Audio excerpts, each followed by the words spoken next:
గోదావరి కావేరీ అనుసంధాన ప్రాజెక్టుకు అంగీకరించాలంటే తమ షరతులను కూడా పరిగణించాలని రాష్ట్ర ప్రభుత్వం స్పష్టం చేసింది. ఛత్తీస్గఢ్ కేంద్ర ప్రభుత్వం నుంచి స్పష్టమైన హామీ కావాలని తేల్చి చెప్పింది.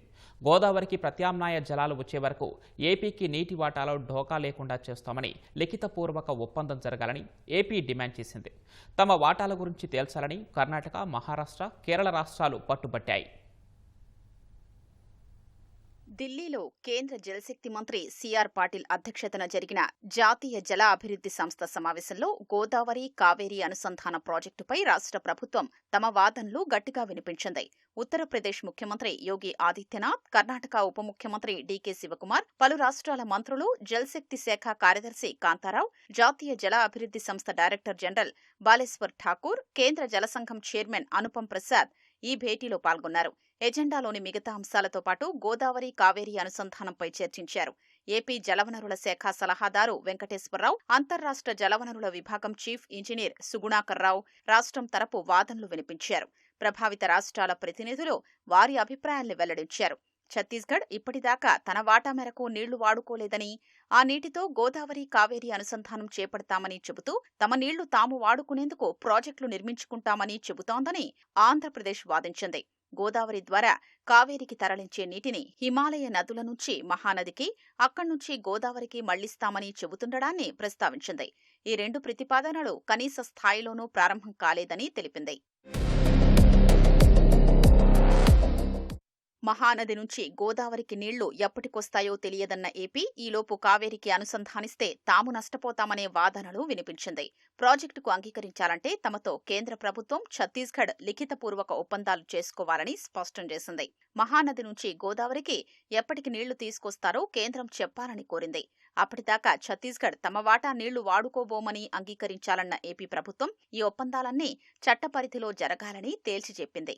ఇప్పటికే గోదావరిపై తెలంగాణ అనేక కొత్త ప్రాజెక్టులు నిర్మించినందున, ఎగువన పెద్దగా ప్రాజెక్టులు లేనందున ఆ రాష్ట్ర ప్రాజెక్టులకు నీళ్లు అందుతున్నాయని వెల్లడించింది.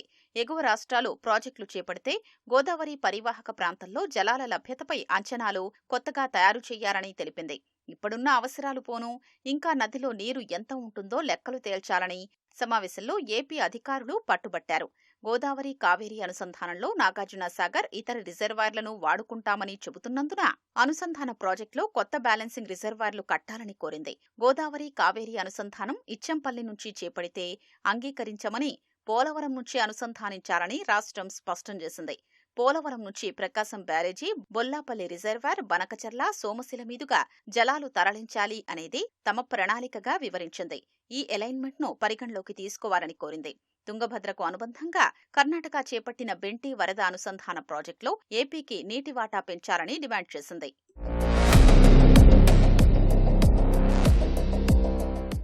గోదావరి కావేరీ అనుసంధానాన్ని సూత్రప్రాయంగా ఆమోదిస్తున్నట్లు తెలంగాణ తెలిపింది.